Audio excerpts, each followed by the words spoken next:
Assalamualaikum warahmatullahi wabarakatuh, and also very good morning to all my student DHT01 and DHT02. So in this video we'll focus our lesson on every product generate from the stages that we had discussed about the aerobic respiration. Pelajar masih lagi dapat ingat tak mengenai aerobic respiration? Bahawa aerobic respiration terdiri daripada 3 stage utama. Yang pertama adalah glycolysis yang berlaku di cytoplasm, diikuti dengan link reaction and also Krebs cycle pada stage yang kedua. Dan yang ketiga, stage yang ketiga adalah oxidative phosphorylation. So kita dah belajar tentang glycolysis yang berlaku di mitokondria. Kita juga dah belajar mengenai link reaction ataupun pyruvate oxidation serta Krebs cycle yang berlaku dekat matrix of mitokondria.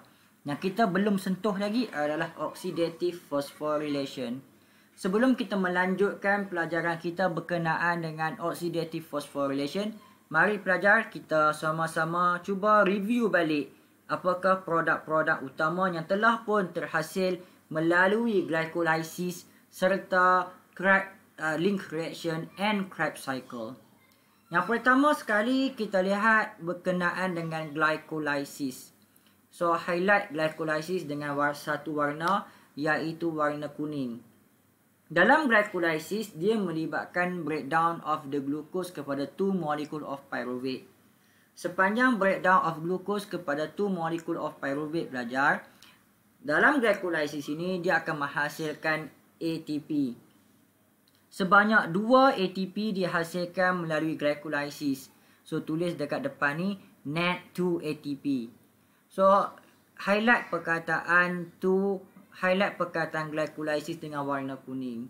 So 2 ATP dihasilkan melalui glycolysis dengan melibatkan penghasilan 2 ATP.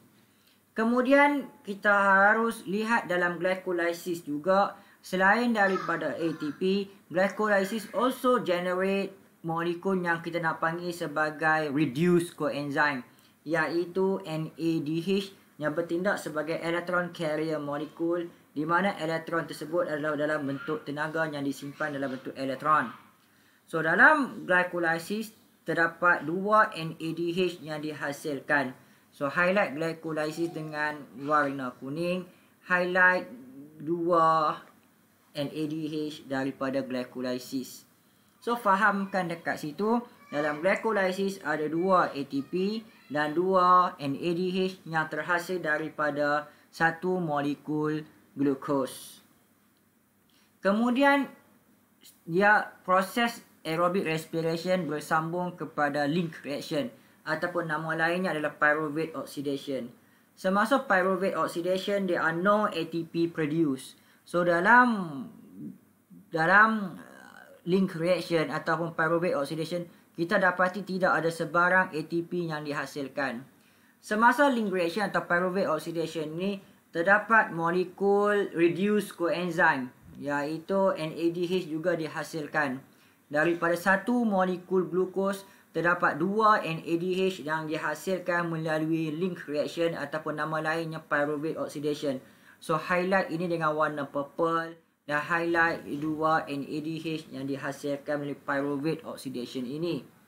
Kemudian proses itu disambung dengan Krebs cycle. Link reaction adalah satu proses di mana conversion of the pyruvate kepada molekul of acetyl-CoA. So acetyl-CoA akan memasuki Krebs cycle. Sepanjang kitaran dalam Krebs cycle tersebut terdapat NADH yang dihasilkan. NADH yang dihasilkan dalam Krebs cycle tu ada banyak, iaitu satu kitaran membawa kepada 3 NADH.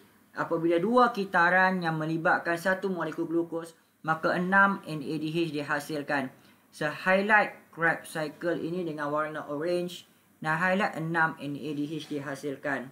Semasa Krebs cycle juga terdapat reduced coenzyme yang kedua iaitu FADH2 dihasilkan.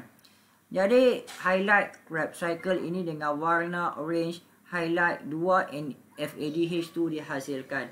So kita merangkumkan kesemua molekul-molekul bertenaga ini. Yang pertama adalah ATP, 2 ATP dihasilkan melalui glycolysis, 2 ATP dihasilkan melalui Krebs cycle. Dan 4 ATP ini adalah dihasilkan direct from substrate. Maka 4 ATP ini dihasilkan melalui substrate level phosphorylation. Berbalik kepada molekul reduced coenzyme NADH, iaitu bertindak sebagai electron carrier molecule. 2 NADH dihasilkan melalui glycolysis, lagi 2 NADH dihasilkan melalui link reaction, dan 6 NADH dihasilkan melalui Krebs cycle. Diikuti dengan reduced coenzyme yang kedua FADH2, juga bertindak sebagai electron carrier molecule. 2 molekul FADH2 dihasilkan semasa Krebs cycle. So ini semua adalah molekul-molekul yang melibatkan penghasilan tenaga. Kemudian kita ada satu lagi bahan penting yang akan kita riliskan, melibatkan breakdown of glucose. Semasa breakdown of glucose, glucose adalah 6 carbon sugar. Maka kita tengok breakdown of glucose ini lengkap atau tidak lengkap. Dalam breakdown of glucose tersebut, decarboxylation adalah satu proses yang telah pun berlaku. Decarboxylation ni adalah satu proses di mana release of carbon dioxide. Carbon dioxide yang pertama akan release melalui link reaction ataupun pyruvate oxidation. Terdapat 2 carbon dioxide release from this reaction. Ada 2 carbon dioxide. Diikuti dengan Krebs cycle juga melibatkan berlakunya release of carbon dioxide. Release of carbon dioxide berlaku pada beberapa peringkat dalam Krebs cycle, iaitu yang pertama adalah isocitrate convert kepada alpha ketoglutarate, yang kedua semasa alpha ketoglutarate convert kepada succinyl CoA. Maka 4 carbon dioxide release from the Krebs cycle. 2 campur 4 ada 6 carbon dioxide release, maka lengkaplah kita katakan 6 carbon glucose itu broken down kepada 6 carbon dioxide. So ini adalah satu complete breakdown of glucose. Jadi carbon dioxide ini adalah bahan-bahan yang perlu kita release.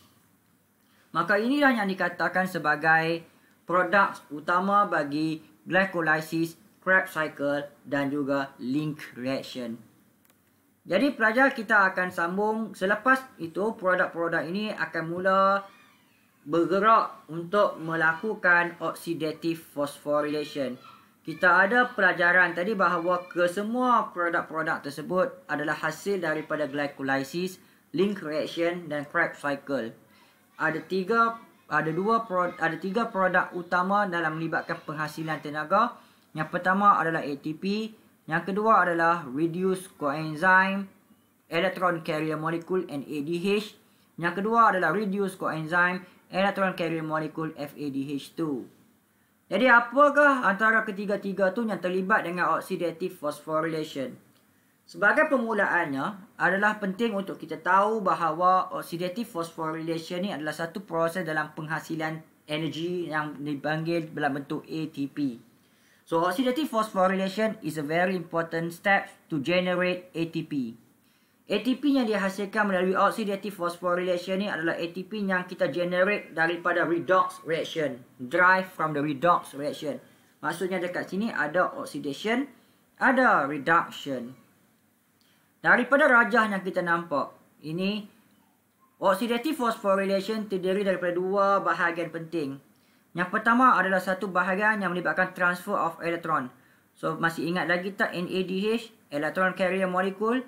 Transfer the electron to complex 1, transfer the electron to Q, transfer electron to the complex 3, transfer electron to the cytochrome C, transfer electron to the complex 4, dan finally transfer the electron to oxygen dalam membentuk water molecule. So ini pergerakan elektron. Yang kedua adalah reduced coenzyme electron carrier molecule yang dipanggil sebagai FADH2. Electron from FADH2 transfer to coenzyme Q through complex number 2. Electron transfer to complex number 3. Transfer to cytochrome C. Transfer to complex 4. Then finally transfer to oxygen, reduce into the water. So ini adalah transfer of electron. Mana a series of the protein complex and mobile electron carrier. a series, sebutan saya jaga ya, series of protein complex and electron carrier molecule along the inner membrane of mitochondria. Ini dipanggil sebagai electron transport chain. So, oxidative phosphorylation mempunyai dua komponen. Yang pertama, electron transport chain. Electron transport chain ni penting untuk transfer of electron along the complex and mobile electron carrier. Transfer of electron ni akan menggerakkan hydrogen ion naik ke atas dan hydrogen ion akan bergerak semula ke bawah untuk melakukan phosphorylation dalam penghasilan ATP. Bahagian untuk phosphorylation dalam penghasilan ATP ini dinamakan chemiosmosis.